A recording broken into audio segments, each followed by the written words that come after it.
I want to express gratitude to everyone in the Provost Office, Events Management and Communications, and all in the Complit Department, including Professor Peter Connor, who hosted yesterday's class visit.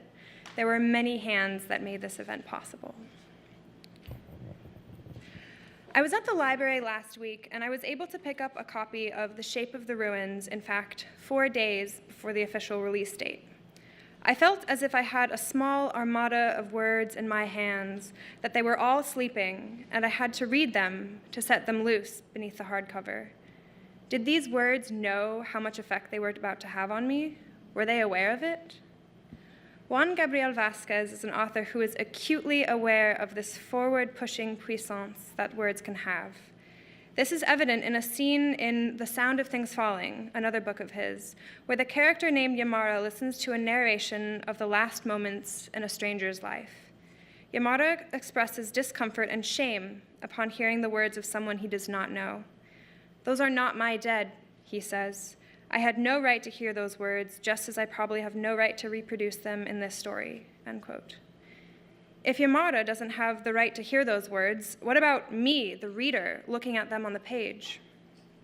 Both Yamara and myself asked ourselves about the lack of immediacy that words have, yet the strange intimacy they give and importance they hold. Although I have yet to travel to Bogota, through Anne McLean's translation of this book, I feel as if I must balance a curiosity for this city and a feeling that I am peering over the edge of some silken drape. I hope that by hearing Juan Gabriel Vásquez's voice and thoughts through his works and through his discussion today, that you too will invite questions of language into your mind, because it is with this that he crafts his worlds so well. One individual who I didn't thank earlier, who is the curator of the series, but is more than that. He is a writer, a mentor, and it is through conversations with him that I have most profoundly expanded my way of thinking about the world, is Professor Hisham Matar. The series would be nothing without him. With this, I welcome Professor Hisham Matar and Juan Gabriel Vásquez, our guest. Thank you.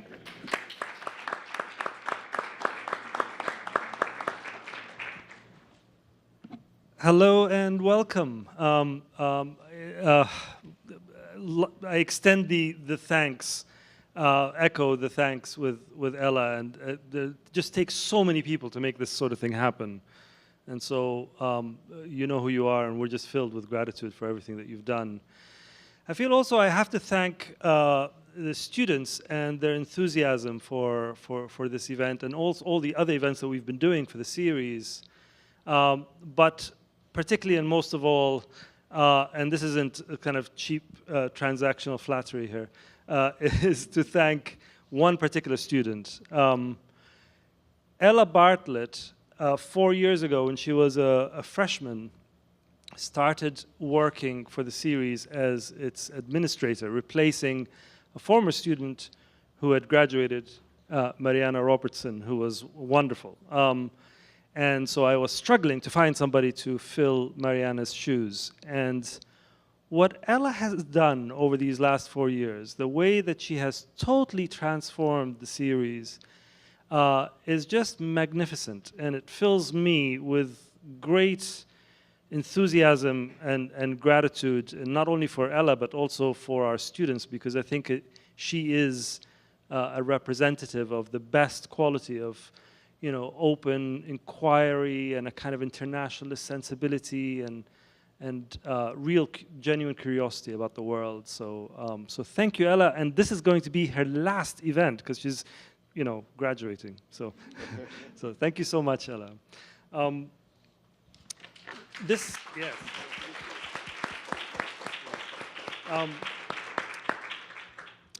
This is a very rare occasion for me because I am in conversation with someone whose work I've been reading closely and I admire and feel very close to, but also a person with whom I have a deep fondness and an old friendship.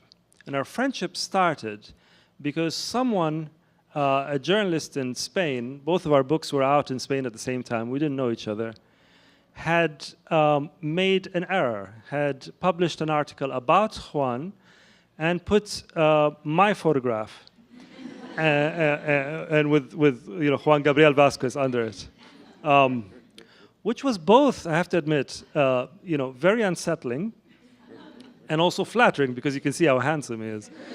But it was it was unsettling because, as anybody who's interested in Dr. Jekyll, Mr. Hyde, your double is always a source of suspicion, all right? It's the best editorial error that at least I've been subjected to, and there's been several, because it instigated a friendship and a kind of literary brotherhood. And I feel very much that I'm sitting here with a fellow shipmate, and a very much admired one. And so I thought this would be a good occasion, both for me to use it as an excuse to revisit Juan's work, at least the work that's been translated into English, and reread it chronologically, and we'll reread most of it. The first book I hadn't read before, the collection of short stories. And so I thought maybe today what we will do, before we arrive at the latest novel, The Shape of the Ruins, which was only released in America yesterday. So this is very much the first event that Juan does here in the United States. And we're very lucky to have him here for that. But before we get to that, I wanted to just go through, if you can indulge us and just go through your work. So the first book that appeared, well, first in date, right, that appeared in English, is a collection of short stories. And you wrote that very much after a time when you left your country, Colombia. You were 23, I think. Yes. You had done a degree in law that was incredibly satisfying. I'm being ironic, and decided to leave this noisy place. Now you have to maybe bring us in a little bit on what Colombia was like for the 23-year-old Juan Gabriel Vásquez. Yes. Well, thank you. Let me just begin very quickly by echoing the echo and saying thank you all for being here. Thanks, Hisham, for giving me this opportunity, and Ella and Peter for all the wonderful work you've done and the welcoming attentions you've given me.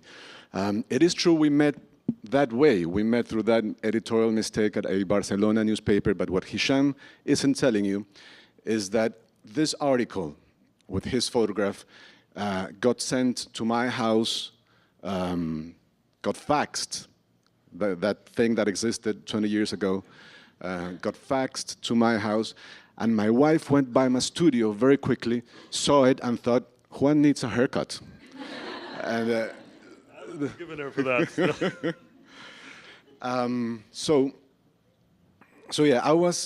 This is the situation. I was born into a family of lawyers. Both my parents are lawyers.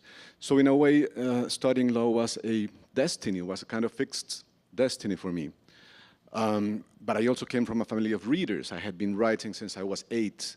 There's actually a short story that I published in the school's yearbook when I was 8. So I always had this relationship with the world in terms of reading and writing.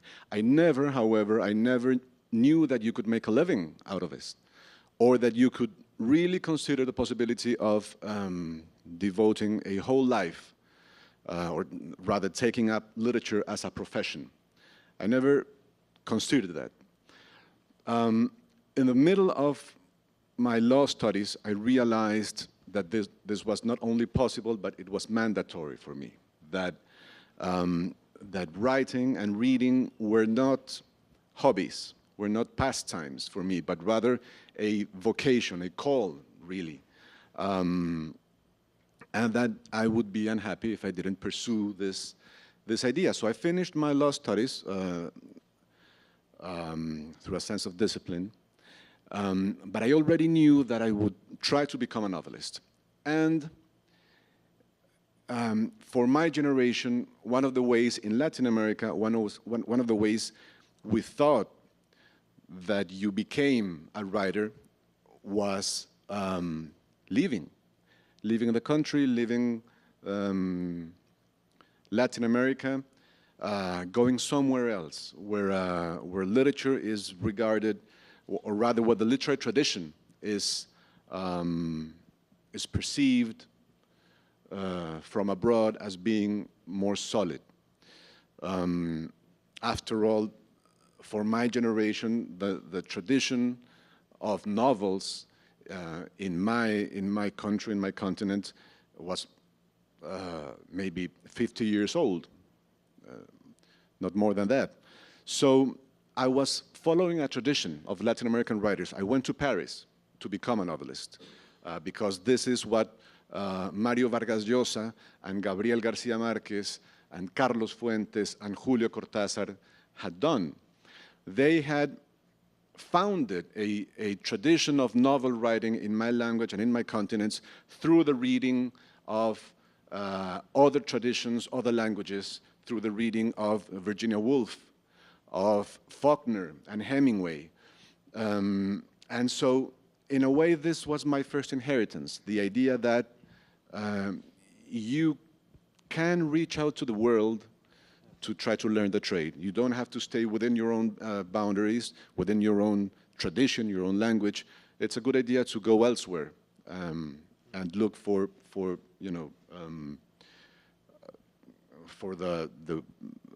the words and the strategies and the techniques you need to turn your own obsessions into literature. And this is what I thought I would find in Paris. Yes, but also the country that you left was going through a particularly dark time. So you were leaving to go to something, but you were also leaving. Yes. Yes, of course, this is very important. For the longest time, I thought I was leaving my country just because of literary reasons.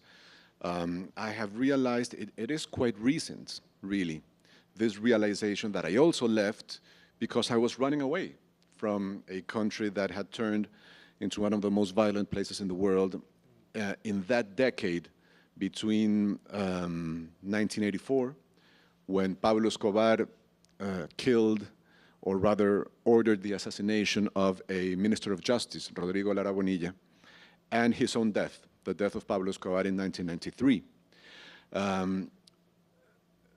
This means I was 11 when Lara Bonilla was killed. I was 20 when Pablo Escobar was killed. So I went from childhood to adulthood, all through adolescence, in one of the most violent places in the world. I grew up with bombings, with shootings in the streets.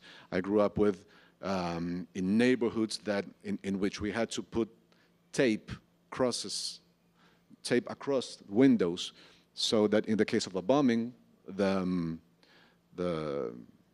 what's the word? Thank you. The shards wouldn't hurt us. So it was the situation of a country at war, and I was fleeing that also.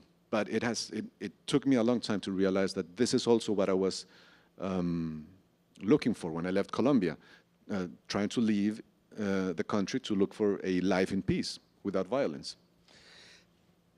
I find it very interesting how the book that then you write from outside, a collection of short stories called The All Saints' Day Lovers, and the opening story, in fact, which is Hiding Places, it's called. The opening lines of that, I wanted to bring them in here because I think they're concerned. They're at sort of, in some strange way, that they're at the heart of your discovery of your own literary passions. Okay. I didn't leave Belgium much during that season. I spent the time observing the people of the Ardennes and participating in their activities, and then learning to write what I'd seen in such a way that as little of it as possible would be squandered. Yes. And it does amount to a kind of poetics, doesn't it? I spent 3 years in Paris trying to become a writer. During that time, I finished a novel, I published it, then I wrote another novel, I published it, and then I hated both novels, and have forbidden my publishers even to mention them ever since. They're not available in Spanish. They certainly won't be available in English. And that, I can't, if there are any writers or writers-to-be in the room, I can't stress this strongly enough. It's very hard to get rid of publications that you don't like. So this is one of the first lessons. Take your time until you're really completely satisfied about a book before starting to publish. Publishing is not important, really. What's important is publishing good books. So this feeling threw me into a deep crisis. I was living in Paris. I was unsatisfied with what I had done as a writer. I started questioning the idea of becoming a writer. And the way I found to deal with that frustration, with that crisis, was to leave Paris and go spend some months with this old couple that lived in the middle of nowhere in the Belgian Ardennes, in a house in the mountains, surrounded by woods. It was just like living in the 19th century. And to try to recover my sense of what was it that I wanted to do as a writer. And in a sense, the answer came through a return to basics. So after 2 novels, I thought, I'm going to try my hand at the short story. This great place to learn a lot of things that the short story is. And one of the things you learn to do when writing short stories is observe the world, is you become good lookers of the world.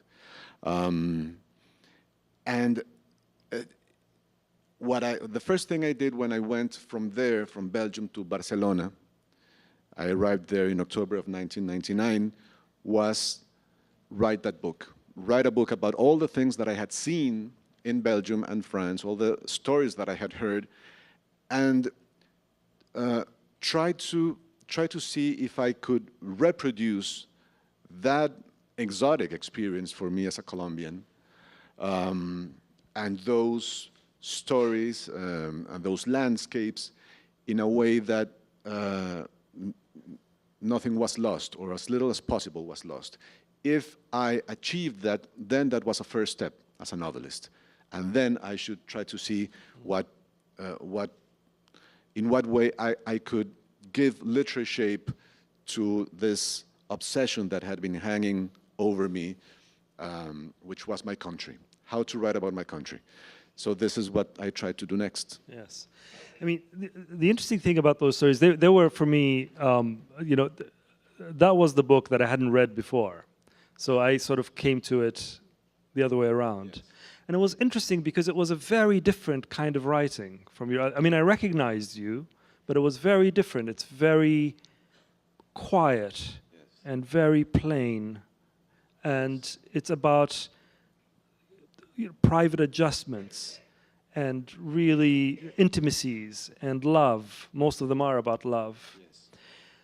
But I couldn't help but, when I read that word squandered, it really caught my ear, because I wondered whether, you know, your subconscious literary sense was thinking, or maybe your conscious one was thinking specifically about questions of value, what is to be kept and what is to be gotten rid of, and yeah. I also thought of it in that story, in the title story, when the character who meets a stranger, a lady in a cafe or a bar, I don't remember, but he goes back with her to her place, and he's in the bathroom. And she says to him to wait in the bathroom until she changes. And he says, since I was little, he starts rummaging in the cabinet. And he says, since I was little, a locked door has always given me a sensation of absolute impunity.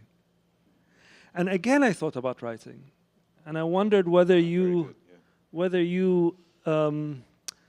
see a connection between the sense of absolute impunity to rummage into into people's business or your country's, yes, business, and writing. Yes, yes, that's very good. You're kind of a good reader. Yeah, it's. Yeah. I've always thought from that book, I think, but the idea is also present in the other failed books. I've always thought of literature as the only way to fully know other people. There's no storytelling mode that we have invented that I think could give us this sense of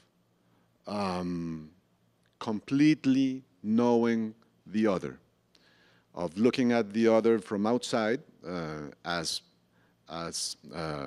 filmmaking does wonderfully, but also from the inside, as language, introspective language can do. I think it was Maddox Ford who said this in a beautiful book that nobody knows anymore, I think. It's a study, it's really an academic study of the English novel, a short history of the English novel from, I think from Beowulf to Joseph Conrad is the title of the book. And it's short, yes.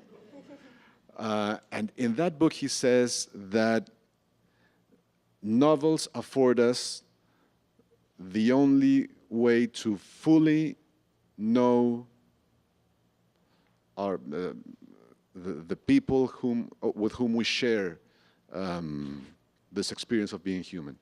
Nothing can penetrate someone else as In Search of Lost Time by Proust can do, or Dostoevsky, or Tolstoy. And this, of course, is the reason why we know Anna Karenina or Madame Bovary,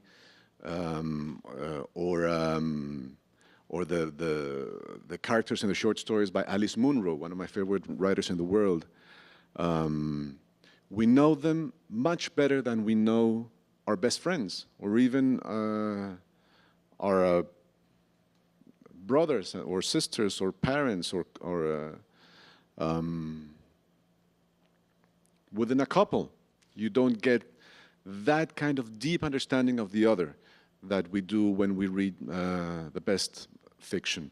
So I've always believed this. I've always believed that fiction does put us in this situation of closing the door behind us and being afforded a kind of knowledge of the private world of others that we can't get in any other way. Yes, certainly, and it's also the place where it's actually it's very appropriate this evening that we're having the event here, because just a few minutes before we've all arrived, there was the Prime Minister of Malta speaking here. Okay. And the series, the International Artist Series, at least the ambition of it, is to express a kind of lack of enthusiasm towards the assumption that says the best way to know about the world is through its stateswomen and men, yes. Which, of course, it's a very good way to know about the world. But the argument here is that maybe the better way, or just as good a way, is to know the world through its artists. And that's certainly for me. I've, many times I've found myself to be French or Russian, or God forbid English, or if you must, Colombian, right? Complicated places. But that sort of thing where you suddenly feel not only are you learning, details about the place, but you feel that your sensibility is somehow touched by it. That books are very good at that, and at this moment, you finish a collection of short stories, which is the kind of space between two novels that you keep slandering, and so these stories exist at that joint, and then the most unlikely transformation occurs.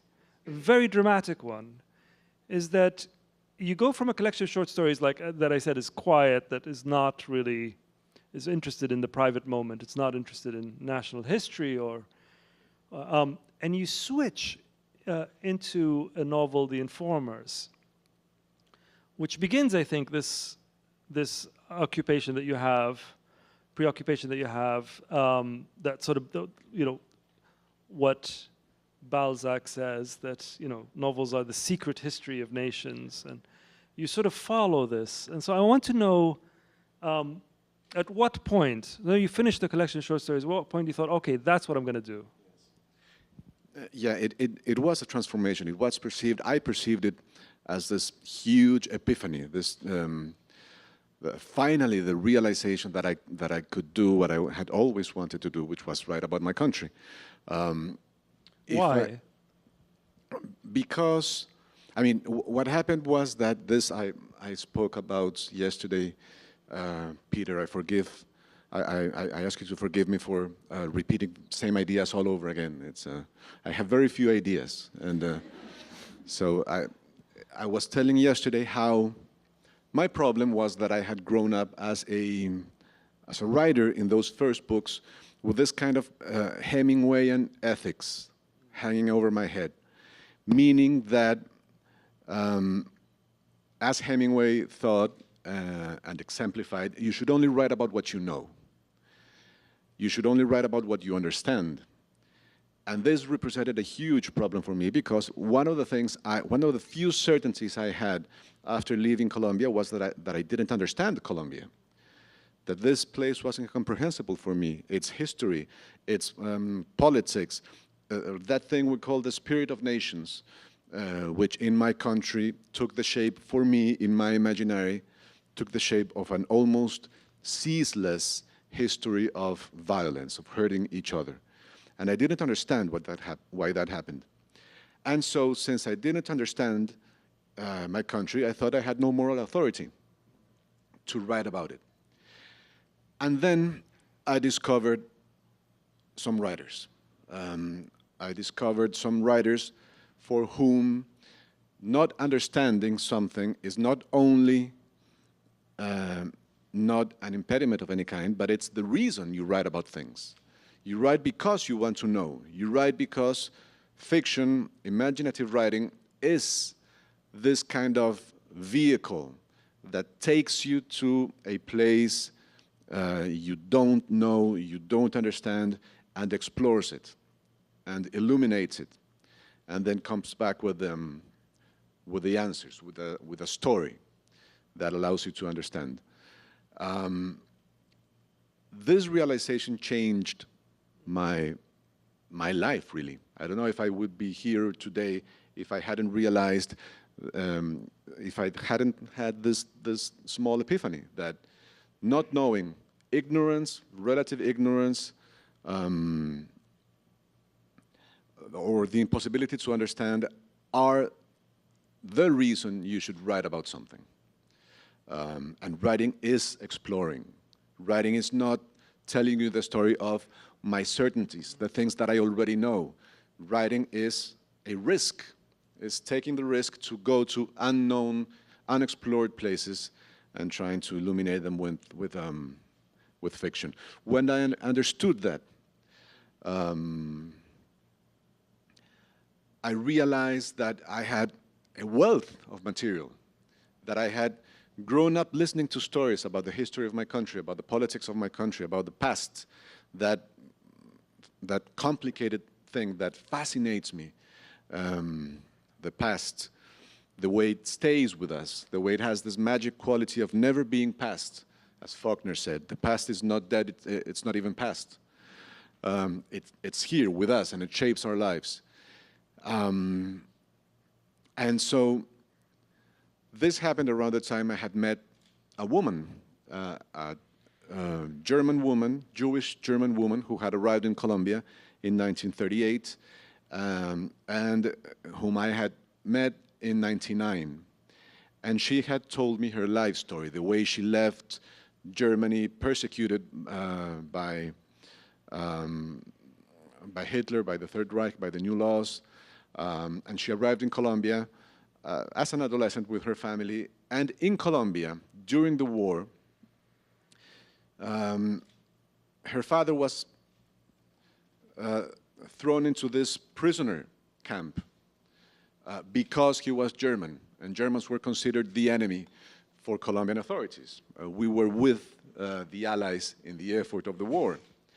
So that this irony of history, this dramatic situation in which someone leaves a country because they have been stripped of their nationality, and then in another country, they're almost thrown into this prisoner camp because of that nationality, because of that passport, seemed to me one of the cruelest ironies of history. And I realized I had this woman's story to tell, and the implications of that political moment, of that social moment. And from then on, it was just a question of building the narrative structure, right, that would allow me to tell her story and the story of that moment. It's not a historical novel. It's something that I'm keen to say. I don't write historical novels. I've written one, maybe, and it doesn't take historical novels seriously. I write about the past.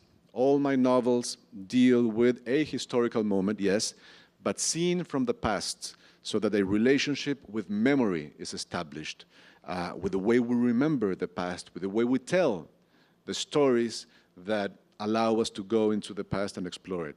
And this is what I try to do with that book, with The Informers. Yes, and you're also, I think, very much interested in to what extent the present is implicated in the past, or these individuals are stained by it in some way. There's a part in the Informers where one character muses, the system of blacklists gave power to the weak, and the weak are the majority. That was life during those years, a dictatorship of weakness, the dictatorship of resentment, in which thousands who accused, who denounced, who informed. So I find that here starts really this theme that your other books are fascinated with, which is the relationship between intimate individual acts, yes, and the past. Yes. Yes, this is really my obsession. If I had to point at the one obsession all my books share, it is this: to illuminate that place where public history meets private stories, where the intimate lives of individuals are shaped by these forces that we don't understand, and we certainly cannot defend ourselves from, the forces of history and politics. This place, the place in which history penetrates our private lives and lives with us in our bedroom and shapes the way we are, parents and children and lovers and private citizens of every kind, this is what interests me. This is what I wanted to do. And in The Informers, I tried to do it for the first time. That situation you just described has to do with a story that I heard many times while researching for this novel.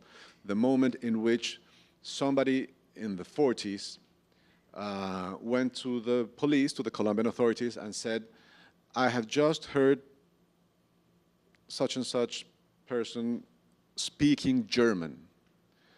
And so they immediately were suspicious of being enemy sympathizers or enemy propagandists, and the whole machinery of prejudice and suspicion and lies went into play. And this is something that fascinates me. This is what I try to explore.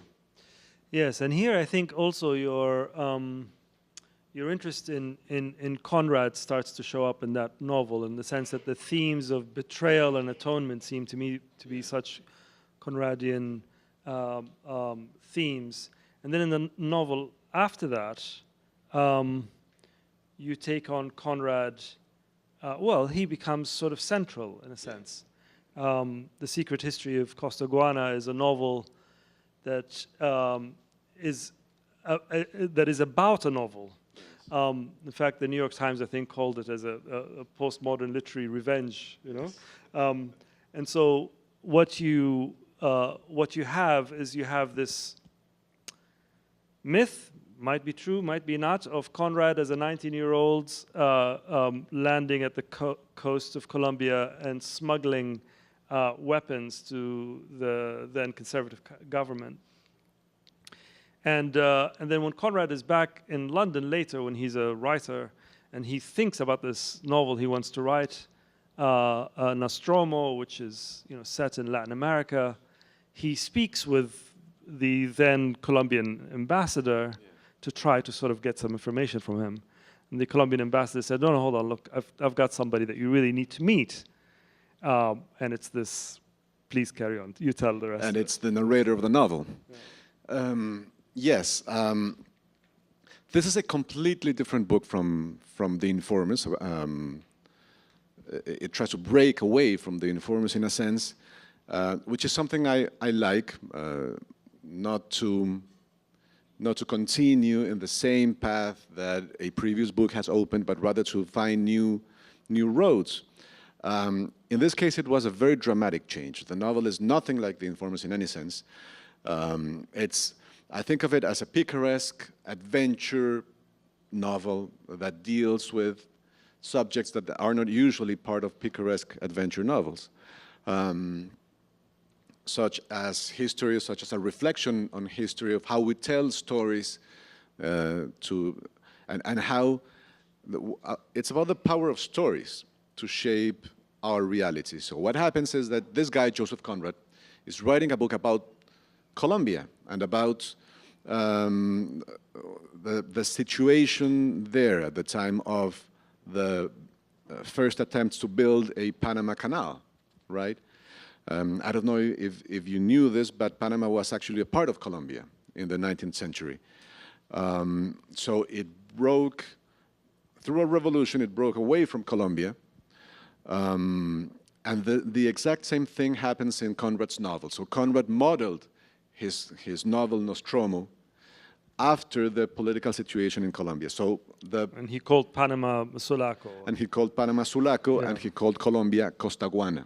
But most importantly, he got rid of the protagonist. He got rid of the teller that tells him the story. So this is the pretext in my novel that Conrad has told. This is the complaint of this narrator. Conrad told the story of my country and my life, but erased me from that story. And so I'm here to take revenge. I'm here to recover the right to tell my story, which is essential, I think. It's one of the essential things we do as writers, or one of the most important questions, I think, that surround the activity of storytelling. And it's the question, who has the right to tell our story? This is something that every serious novelist asks at some moment in his life. Who has the right to tell my story? Who has the right to tell our story? And it's a big question behind issues of freedom of expression, for instance. When you think about it, every attack on freedom of expression is an attempt on, by some kind of power, whether it's the state, the government, religions, or rather the church, to impose a narrative on us, to tell us, this is your story. I'm going to tell you what your story is. Totalitarian regimes, obviously, one of the first things they do is try to get control of the story, try to change the past of their countries and tell it in another way. This is where novels raise a hand and say, well, things might not have happened in that way, or things didn't happen in that way, things might have happened in another way. Novels are the place in which citizens reclaim the right to tell their story of their countries. And this is something we are very aware of in Latin America. Yes, and notwithstanding the differences, of course, they are very different books, but I think they are connected, at least in this one regard, is that The Informers is anxious on some level about the possibility of losing the truth through people who are having to inform, right? And I think The Secret History of Costaguana is also concerned about the possibility of erasure, of not being mentioned, of being removed from the narrative. And this moves, I think, those themes become even more, I feel, elaborate and focused in the next book, The Sound of Things Falling, which tells the story of a character who's a professor of jurisprudence. His name is Antonio, and in order to unwind after giving a lecture, of course, he's unusual. Lecturers aren't usually anxious about giving their lectures. But in order to unwind, he goes and plays billiards in this billiard hall.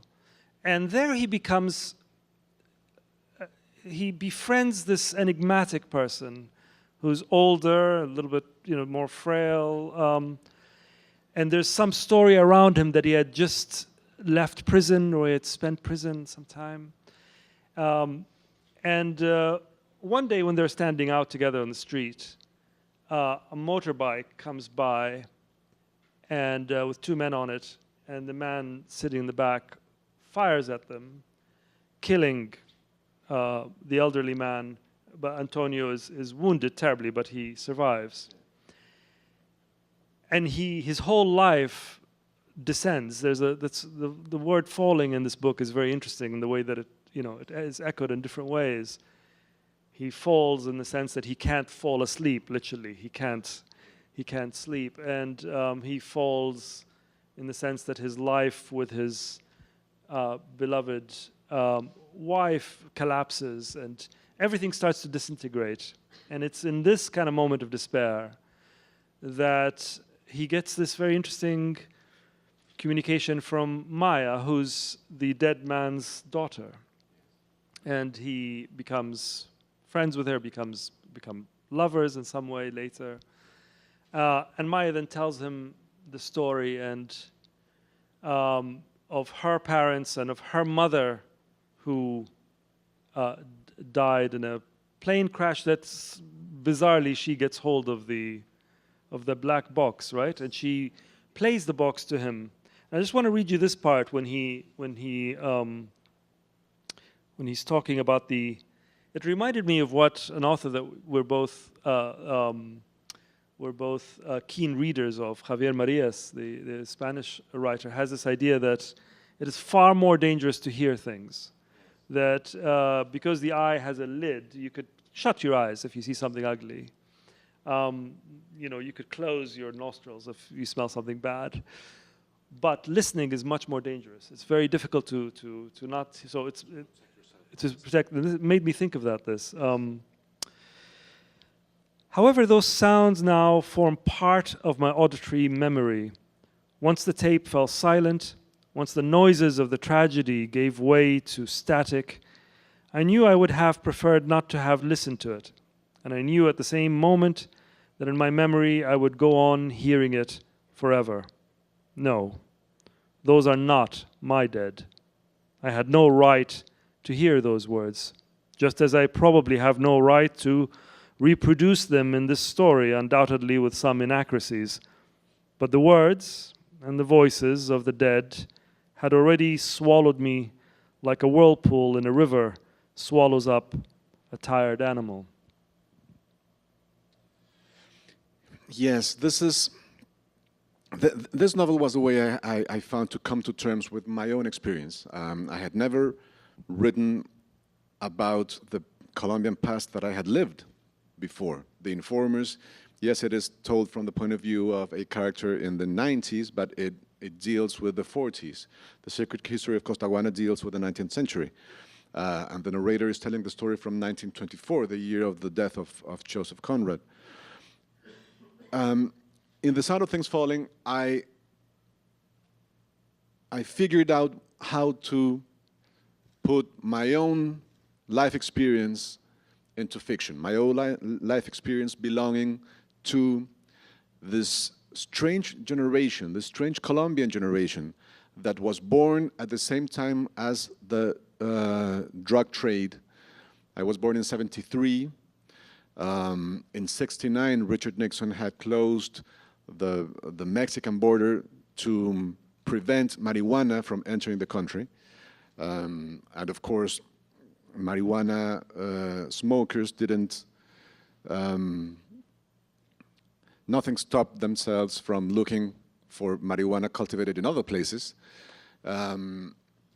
So this is how small quantities of marijuana were smuggled from Colombia into the United States in the early 70s. I belong to that generation that was born at the same time as this was beginning to happen. I belong to the generation that knew a country in peace, in relative peace when we were children, but went through adolescence and into adulthood as the country was falling under the pressure of the drug wars, of the drug war, of the terrorism, the bombings, the shootings, with which Pablo Escobar tried to fight the Colombian state.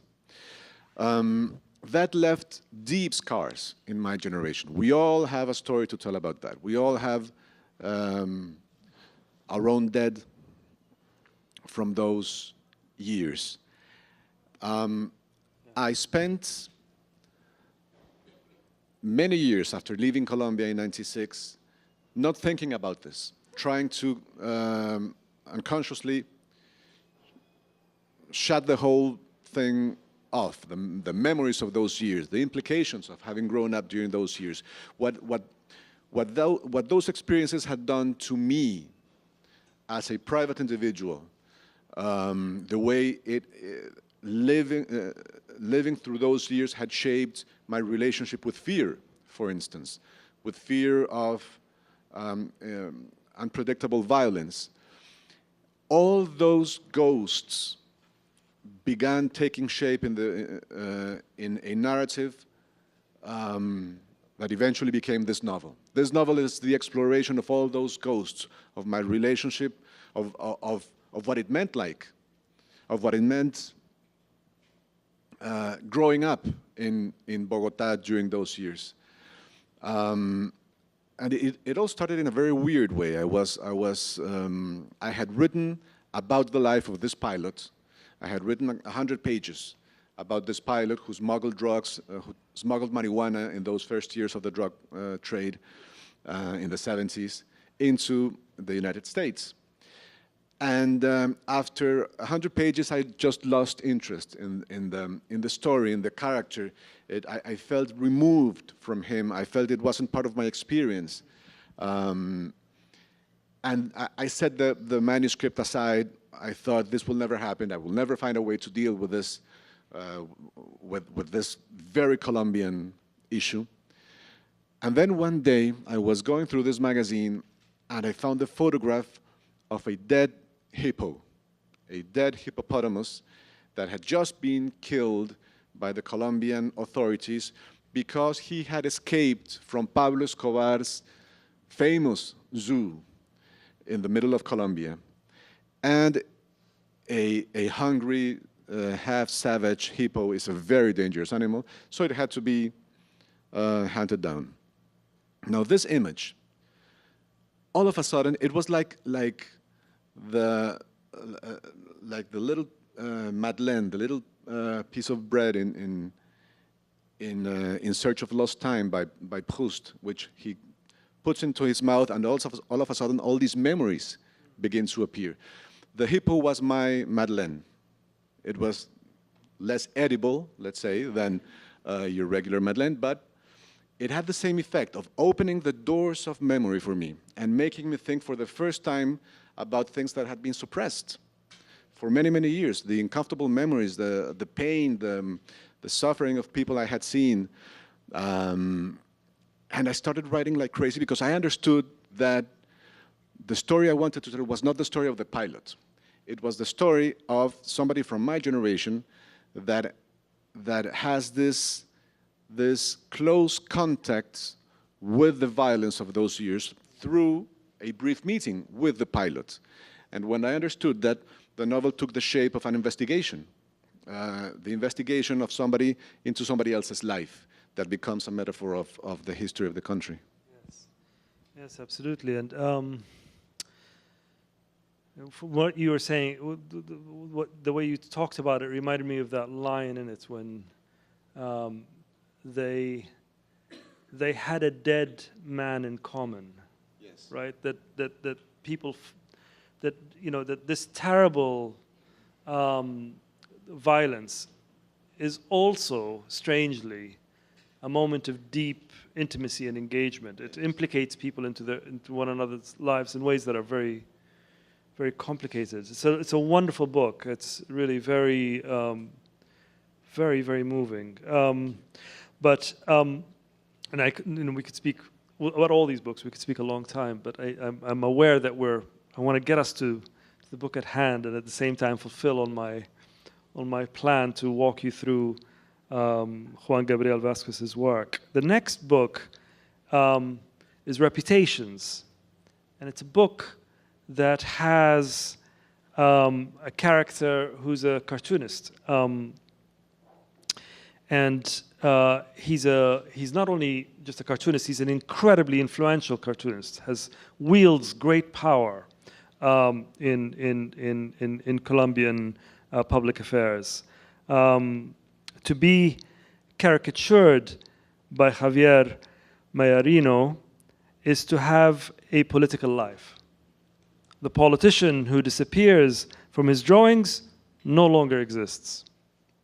Yet at the same time, he has a spiritual intent almost in his work. He takes his work very seriously. This I thought was very interesting, the way that he sees his vocation. Bones are the only things that matter.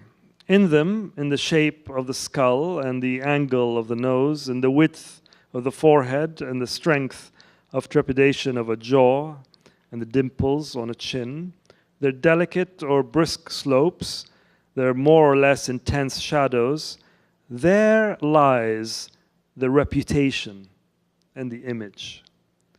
Give me a bone, and I shall move the world. So he's very interested in his power, and he observes something. He believes he saw what he saw, and based on that, he draws a cartoon that has very dramatic repercussions. And 20 years later, he discovers that maybe he didn't see what he thought he saw. So it's a book that I think is also interested in the burden of the past and the problems of interpretation, and not only just the past, but in how memory is negotiated in the present. Yes, it began. This little novel began being about our relationship with our public image, which is, I think, one of the most fragile things we have. And ended up being about our relationship with our private memories. So that is true. The cartoonist receives the visit of this young woman who asks him to try to remember this night 20-something years ago in which something might or might not have happened. She wants to know what happened to her that night many years ago. And the cartoonist realizes that he drew a cartoon based on what he saw, thought he had seen that night, and he destroys somebody's life. And then comes a whole reckoning with our relationship with memory, and the tricks memory plays with us, and of course, the power of journalists who shape public opinion. I think it was, of course, an exploration of memory, which is something that is consistent throughout my work, but also of what I had felt writing political columns in Colombia for 7 years. The power that one wields as a public commentator, writing columns, having an influence on what people think, and I had seen, in particular, this thing that I didn't enjoy, if that's a word myself, the power a cartoonist has.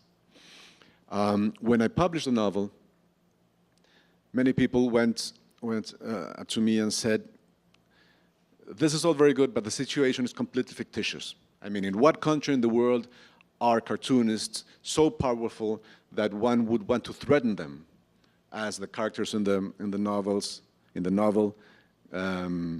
threaten Javier Mayarino? This is just not possible. Cartoonists are not that feared or influential or whatever. 2 years after the publication of the novel, a group of terrorists went into the Charlie Hebdo building in Paris and killed several journalists because they had drawn cartoons. Right now, in my country, there is a cartoonist who has who has criticized a certain politician in particular, and he has to wear a bulletproof vest 24 hours a day because of the threats he has received. So there's a kind of power that drawings have, or that cartoonists have, because they deal with images, and a kind of impact they have on our perception of politics that I think separates this business, this art, from the other kinds of political opinion. I wanted to explore that. The power of journalists, the responsibility of journalists are public subjects, and they went into the novel, but the novel deals in particular with private issues, with the issue of memory, or how we remember what we think we remembered, and what happens when our memories prove to be false. And now let's go to the book that was published yesterday. Yeah. And although of course it came out in 2015, yes. But trains arrive very slowly from Colombia to New York, I think.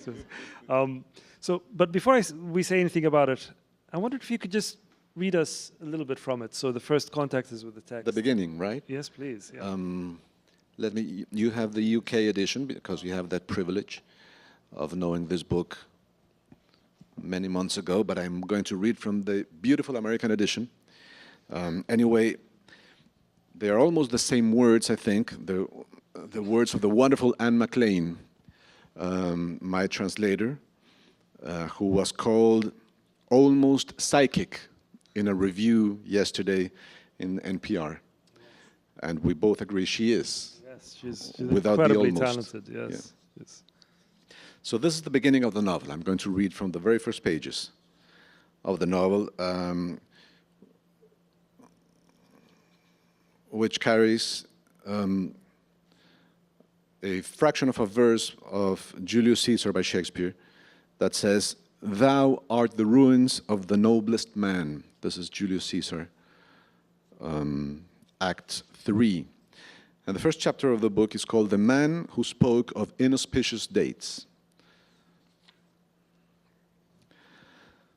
The last time I saw him, Carlos Carballo was climbing with difficulty into a police van, his hands cuffed behind his back and his head hunched down between his shoulders, while a news ticker running along the bottom of the screen reported the reason for his arrest: the attempted theft of the search suit of an assassinated politician. It was a fleeting image, spotted by chance on one of the late-night newscasts after the loud-mouthed assault of the commercials and shortly before the sports update. And I remember having thought that thousands of television viewers would be sharing that moment with me, but only I could say, without lying, that I wasn't surprised. He was arrested in front of the former home of liberal leader Jorge Eliezer Gaitán, now a museum, where armies of visitors arrive every year to come into brief and vicarious contact with the most famous political crime in Colombian history.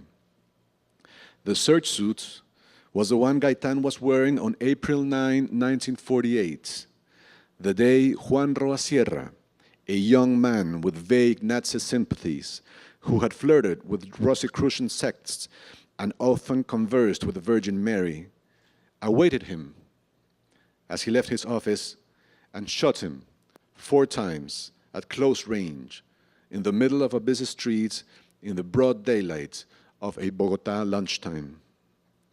The bullets left holes in the jacket and the waistcoat, and people who know this visit the museum just to see those dark, empty circles. Carlos Carballo, it might have been thought, was one of those visitors. That happened on the second Wednesday of April in the year 2014. It seems Carballo had arrived at the museum around 11 in the morning, and for several hours had been wandering through the house like a worshipper in trance, or standing with his head tilted in front of the books on criminal law, or watching a documentary with stills of burning tram cars and irate people with raised machetes shown repeatedly over the course of the day. He waited for the last group of uniformed school children to leave before going up to the second floor where a glass case protects the suit Gaitán was wearing on the day of his assassination. And then he began to shatter the glass with a knuckle duster. He managed to put his hand on the shoulder of the midnight blue jacket, but he didn't have time for anything else. The second floor guard, alerted by the crash, was pointing his pistol at him. Carballo noticed then that he'd cut himself on the broken glass of the case and began to lick his fingers like a stray dog. But he didn't seem too worried. On television, a young girl in a white blouse and tartan skirt summed it up. It was as if he'd been caught painting on a wall. All the newspapers the next day referred to the frustrated robbery. All of them were surprised, hypocritically shocked, that the myth of Gaitán still awoke such passions 66 years after the events. And some made the comparison for the umpteenth time to the Kennedy assassination, the 50th anniversary of which had been marked the previous year without the slightest diminution of its power to fascinate. All of them remembered, in case anyone had forgotten, the unforeseen consequences of the assassination, the city set on fire by the populist protests, the snipers stationed on the rooftops firing indiscriminately, and the country at war in the years that followed. The same information was repeated everywhere with more or less subtlety and more or less melodrama, sometimes accompanied by images, including those of the furious crowd, which had just lynched the murderer, dragging him naked along the cobblestones of Carrera Séptima in the direction of the presidential palace. But on no media could you find a speculation, as gratuitous as it might be, about the reasons a man who wasn't mad might have for deciding to break into a glass case in a guarded house and make off with the bullet-ridden clothing of a famous dead man. Nobody posed that question. Under media, memory gradually began to forget Carlos Carballo.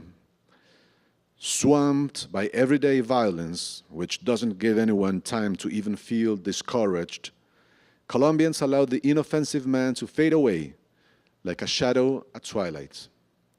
Nobody thought of him again. It's his story, in part, that I want to tell. I can't say I knew him, but I had a level of intimacy with him that only those who have tried to deceive each other achieve. However, to begin this story, I must first speak of the man who introduced us, for what happened to me afterward has meaning only if I first tell of the circumstances in which Francisco Benavides came into my life. Yesterday, walking around the places in central Bogotá where some of the events that I'm going to explore in this report happened, trying to make sure once more that nothing has escaped me in its painstaking reconstruction, I found myself wondering aloud how I've come to know these things I might be better off not knowing, how I had come to spend so much time thinking about these dead people, living with them, talking to them, listening to the regrets and regretting, in turn, not being able to do anything to alleviate their suffering. And I was astonished that it had all started with a few casual words, casually spoken by Dr. Benavides, inviting me to his house. At that moment, I thought I was accepting in order not to deny someone my time who had been generous with his own at a difficult moment. So the visit would simply be one more commitment out of the many insignificant things that use up our lives. I couldn't know how mistaken I'd been, for what happened that night put in motion a frightful mechanism that would only end with this book written in atonement for crimes that, although I did not commit them, I have ended up inheriting. Thank you.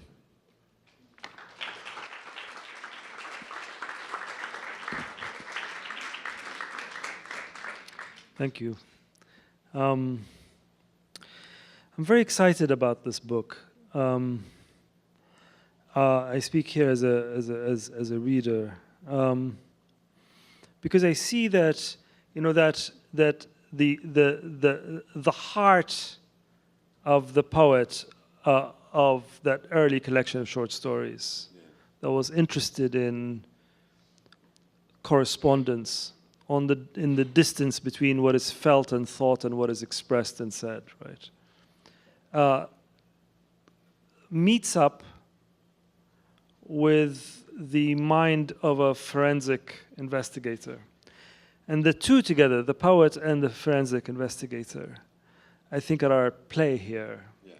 But it's the search is not necessarily, there's something slightly manic about the desire to find out who, what, when, right? Yes. But what I find interesting about it is that it isn't really motivated just by facts and by finding the truth.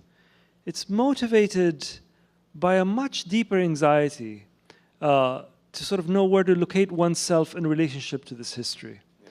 And so the book itself, even though it opens up with this mention of a museum of a murder, right, which is a real place, yes, the book itself too becomes a kind of museum, yes, of two murders, because then there's another one.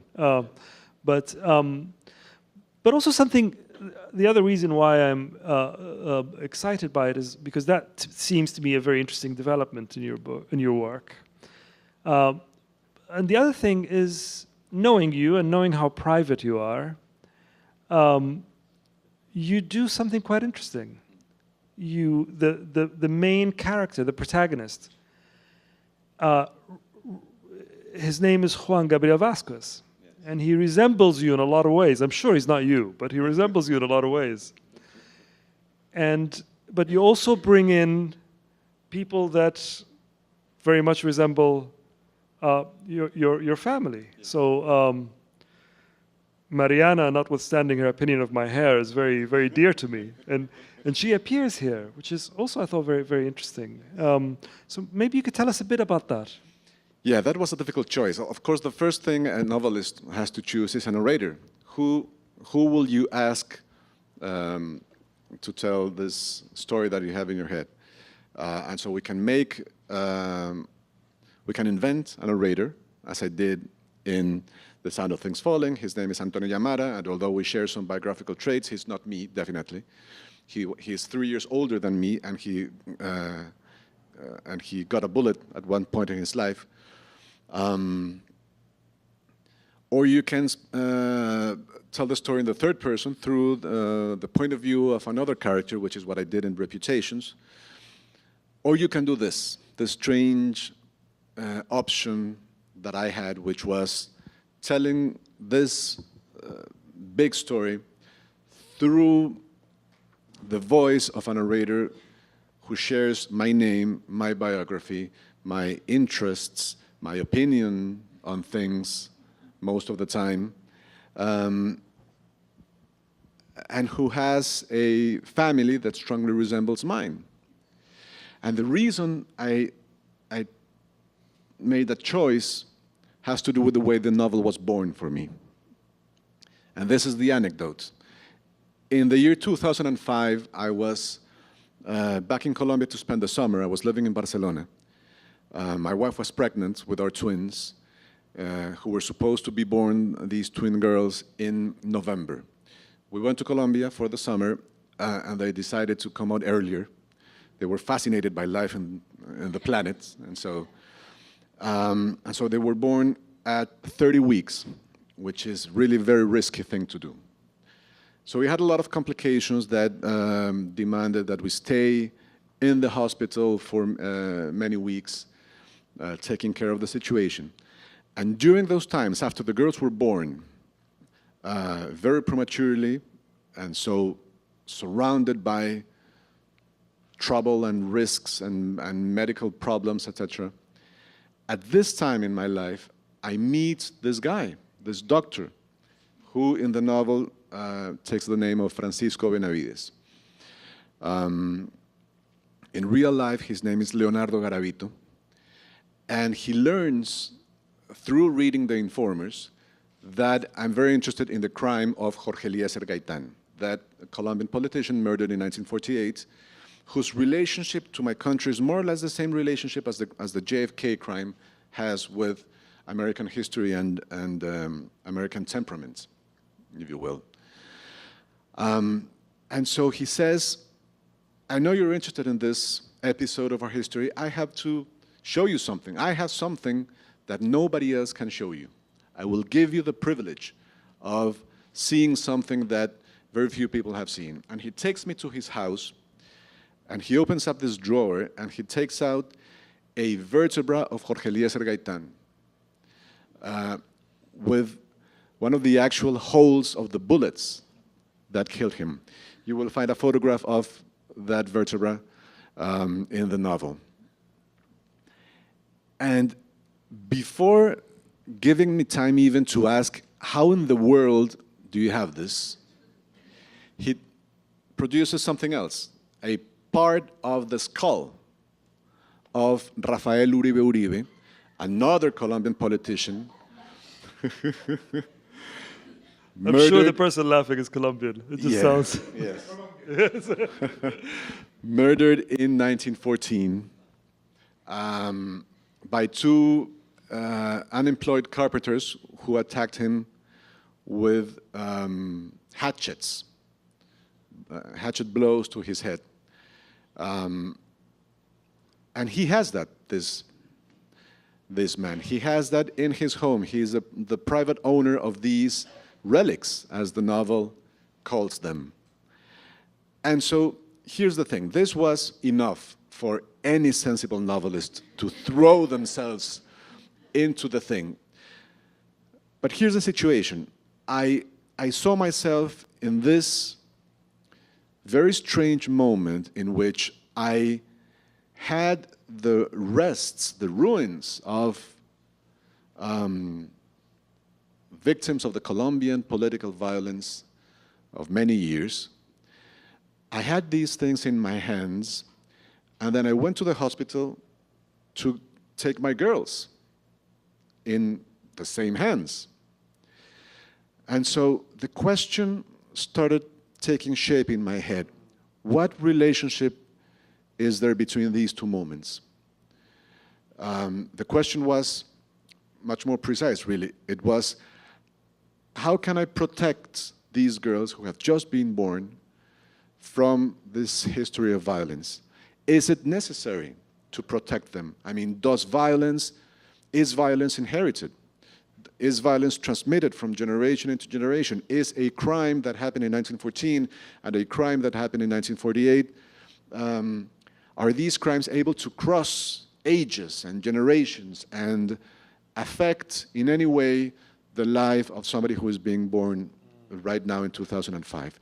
This is the question at the origin of the novel. This is the basis of the novel. This is why the novel, which is in a sense an investigation, it has almost a small thriller at its heart. It has a very complicated structure, but it begins by investigating through this eccentric character who is obsessed with conspiracy theories and thinks he has found something about the murder of Gaitán that he wants to communicate to the world. The novel begins exploring this character and then goes back to 1914 to, and the reader will find a sort of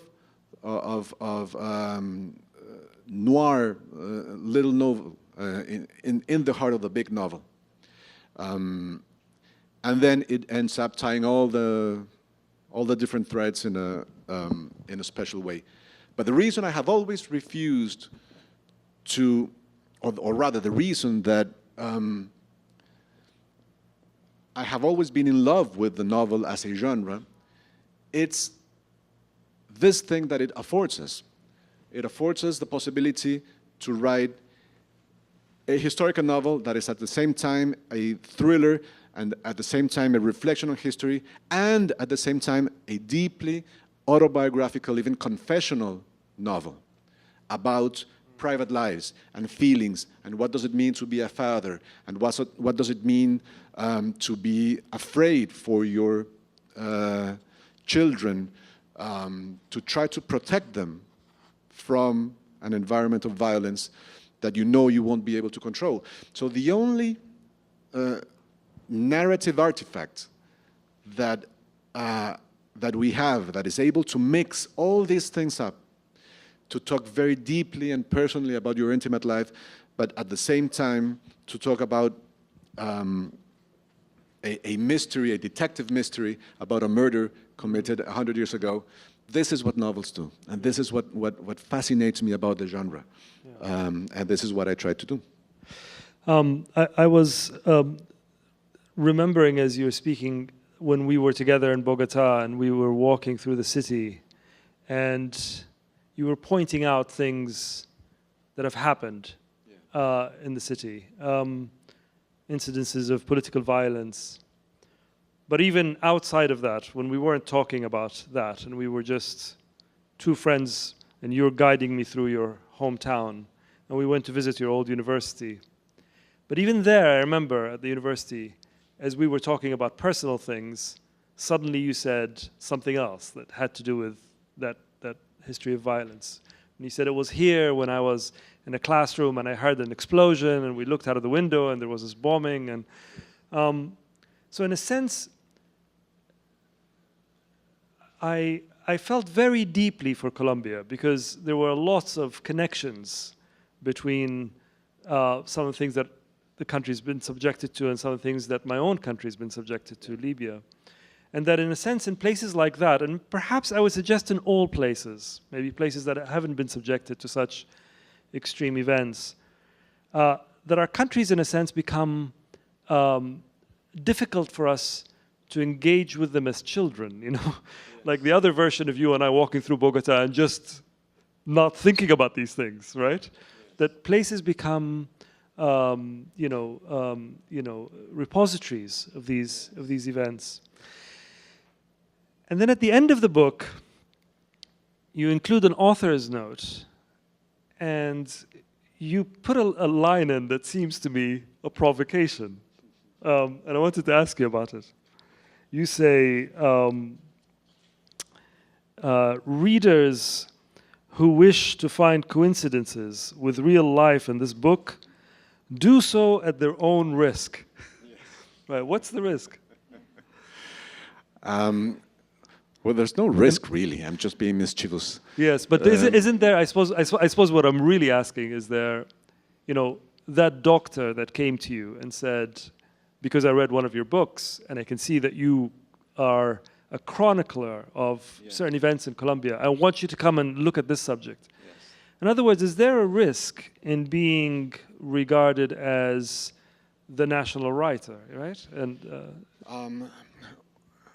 yes, I see what you're saying, but I think the reason that line is important, the reason I included it at the end of the book, is in order to preserve something that for us as imaginative writers is very important, and it's the freedom of imagination to explore the world. What I didn't want as a consequence of publishing this book was that people would begin saying, well, this really happened. Yes. Everything really happened in exactly this way. Yeah. Because that defeats the purpose of novel writing. Yeah. We don't write novels to arrive at literal, evident, fact-checked truths. We write novels as a very elaborate way of thinking about other things that are not necessarily in the events that appear on the page, in the historical events that appear on the page. yes, the novel is an investigation at a certain level about two unsolved murders, but it is not just that. It is also an exploration of my personal relationship, of the personal relationship of anybody, of a private citizen in Colombia, with the Colombian past, with the way we have a difficult relationship with the truths of the past. And this is something in the novel that speaks to every country I've been to while discussing the book. Every country has these moments in their past that are dark, that are that we perceive as citizens that we have been lied about, that moments that history, official history, or the prevalent version of history has described in terms that we know to be false, or to have been distorted, or to be the consequence of an agenda. That thing we call history, this is a huge commonplace, but that thing we call history evidently is nothing more than one story, one tale, the tale that has imposed itself for whatever reason throughout the ages, so that we agree, all of us agree, that right now this is the version of events in our own past that we will believe, and that we will allow to shape our experience.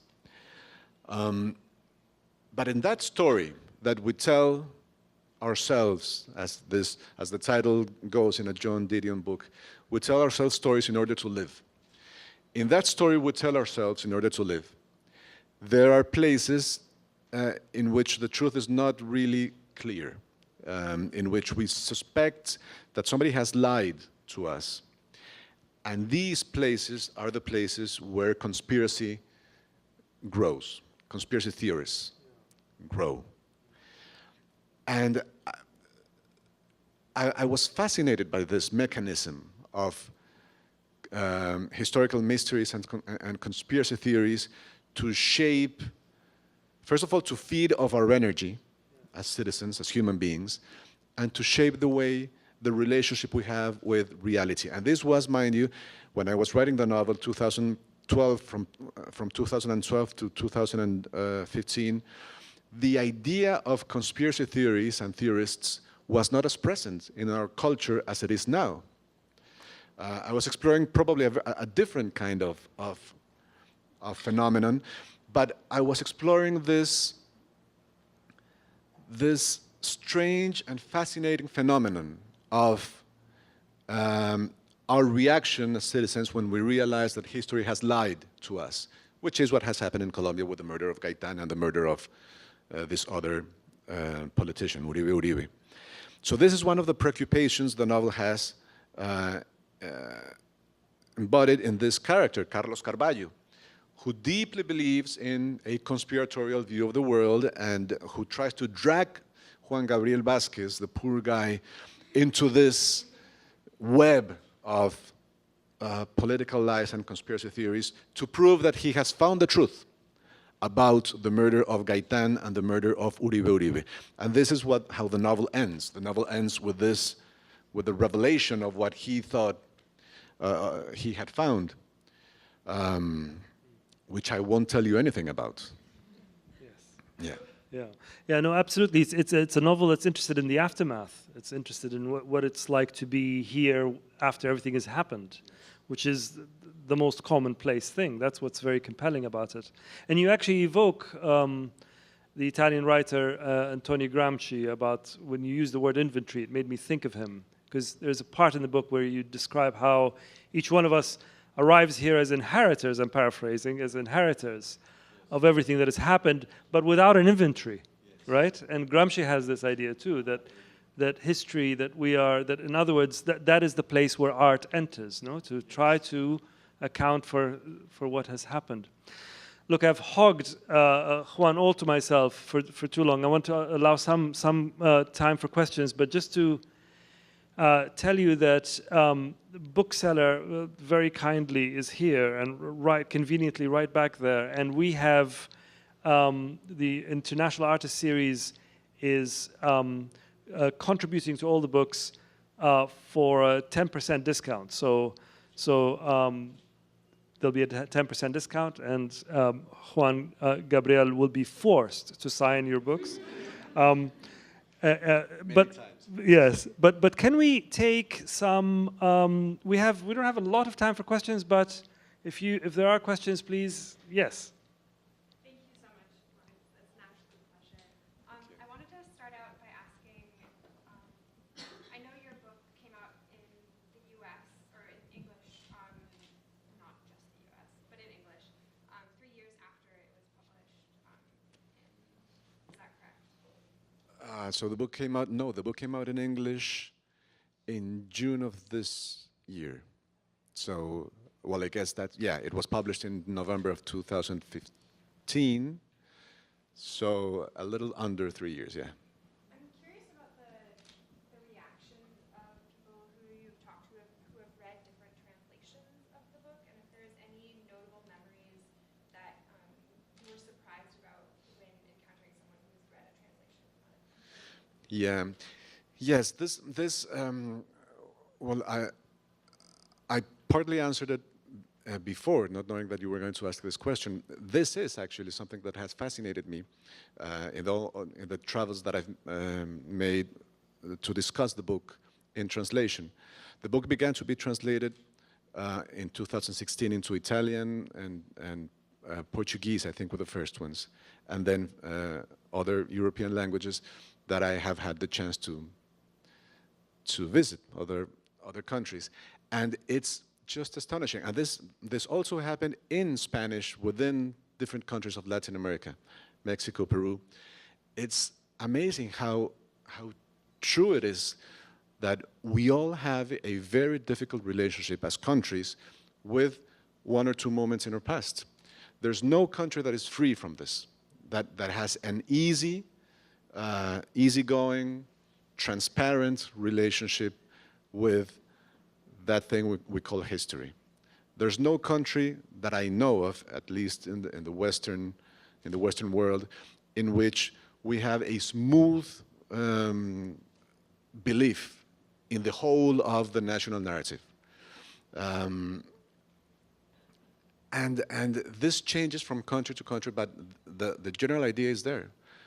We're always competing for the narrative of our country, from the narrative to tell the best version possible of our country. And this I was quite aware of because when I was writing the novel, at the same time as the novel was being written, in Colombia there was something very important happening, the peace process between the Colombian government and the FARC guerrillas. And one of the things that caught my attention, that I started thinking about while I witnessed this going on, the peace process, was that one of the things that were being negotiated was a version of history. One of the things that were at the heart of the negotiations was what has happened in Colombia in the last 50 years. Because when you ask that question, there's one type of answer that comes if you are a victim of the Marxist guerrillas. There's another kind of answer if you're a victim of the right-wing paramilitaries. There's another kind of answer if you come from the cities, from the big cities in Colombia, and a very different kind of answer if you come from the countryside, from the rural areas that have been hit and affected by the violence. So what do we do with all these stories? You know, all these narratives have to come together in a way to create the big national narrative of what my country is, or what it has been in the last 50 years. And I think literature has a lot to do, has a big role to play in this. Literature is that place where we make it possible that different contradictory versions of reality get an identity card, a reason to exist. Literature is the place, novels are the place in which different versions of our common reality have the right to exist in words, so that they can go, you know, they can be inherited. And that is the only way we can achieve real peace. Real peace comes from, Carlos Fuentes said, the Mexican writer, he said, there is no living future with a dead past. The only way to go forward as a country is to understand what has happened to us, to tell stories about it and to understand what has happened to us. And this is what I try to do. Did I in any way answer your question? I think so. Okay. I mean, I tried to allude to it earlier, but you know, this sort of thing where, I mean, one of the things that I really appreciate about your work is its temperament, right? That there is something very independent about it. In a very contested ground, there's this very singular sort of independent voice. And I wondered whether, in such a contested place, whether you're being pulled to convey one interpretation over another. Yes, yes, of course. I received attacks after publishing the book that accused me of being, that accused my novel of being too left-wing, and then other attacks accused me of glorifying in certain pages the opposite ideology. This is when I knew I was right. If you get attacked by one side and the other one too, then you know you're doing something right. This is, of course, another one of the reasons that that little sentence is included at the end of the novel. Remind the readers that this is a work of the imagination and that it should be used as novels, as we use novels. It should be used to get at a different kind of truth than we look for when we read essays or history, historiography, or journalism. We are looking for a different kind of truth. This is why we read fiction. Yeah. Yes, please. Hi, thank you. My name is Jared. I'm second year in Colombian's MFA fiction program. This is a bit of a craft-based question. Yes. And you spoke on memory. You also spoke on structure a bit, and research. And I'm wondering, having read Something's Falling Reputations, what level of research you do for each novel, and when you feel you can pull away to begin reading, and how does that affect, if at all, the narrative structure you use to affect the reader's experience, specifically with memory? Yes, I would need a semester to answer correctly. But it's a very interesting question and a very important one. Where do you stop with the research in order to write a novel about actual facts and actual places and things that happened? The thumb rule I use is never let research rule. Your fictional world, your characters, the situation they're in, this is what's important.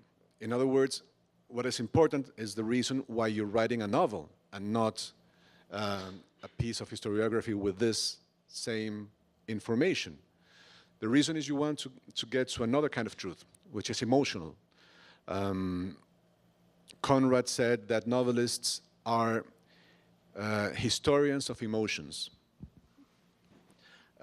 This means that the truths explored by a novel are not to be found in your research.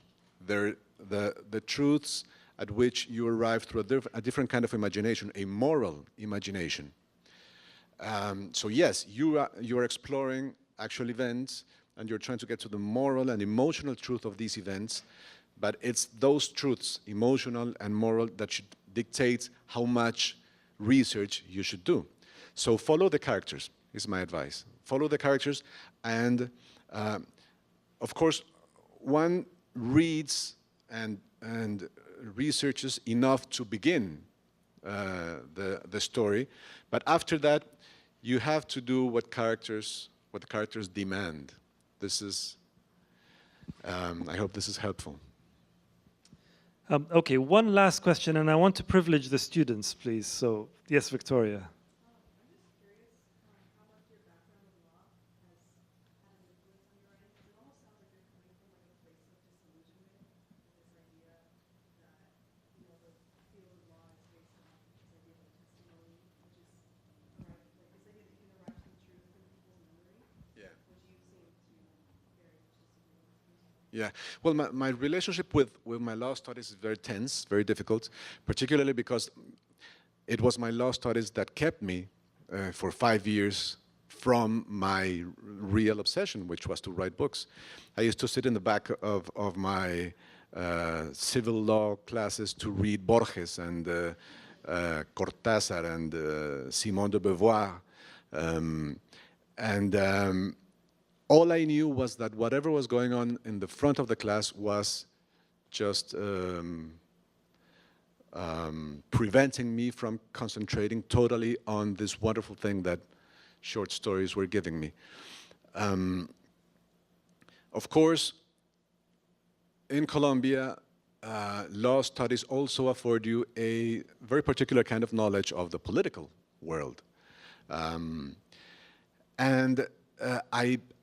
I attended a university, one of the oldest in Latin America, in which history is very much alive.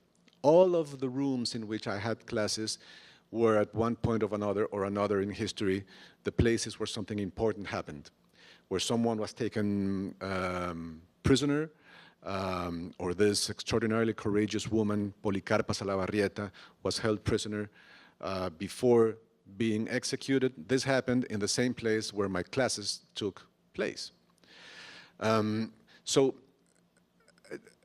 This obviously doesn't answer your question directly, but one of the important things that happened to me while I was a law student was this kind of contact with Colombian history. I've always said that when we are asked, why do we write about our places? Or rather, when we ask as readers, why does Joyce write about Dublin? Why does Dostoevsky write about Petersburg? Why does Flannery O'Connor write about the American South? We always answer as a kind of knee-jerk reflection, because these are the places they know. I don't think that's true. I think it's because these are the places that we are surprised by. Why are we surprised by our own places? Because we thought we knew them. I thought I knew Bogota, I thought I knew Colombia, and then all of a sudden all these ghosts begin popping up from corners that I took you to. Corners and streets where something happened, and you get this idea of the unpredictability of your own place, or the place you thought you knew. This is the reason why we write about it, and this, strangely, was provided to me by my law faculty. But you know, just to give you a symbol of my suffering as a law student, I will let you know the title of my thesis. The document I used to graduate from law school was Revenge as a Legal Prototype in the Iliad.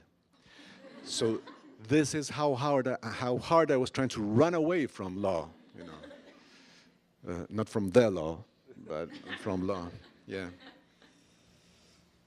I'm afraid we're out of time. So Juan will be in the room for another 10 minutes to sign books. So if you want a book, please rush to the fantastic bookseller at the back. And don't detain him too much, because we need to feed him. He's been working very hard. Juan, thank you so much for your generosity. I will stay as long as you like to sign the books, don't worry. Thank you very much. Thank you, my man.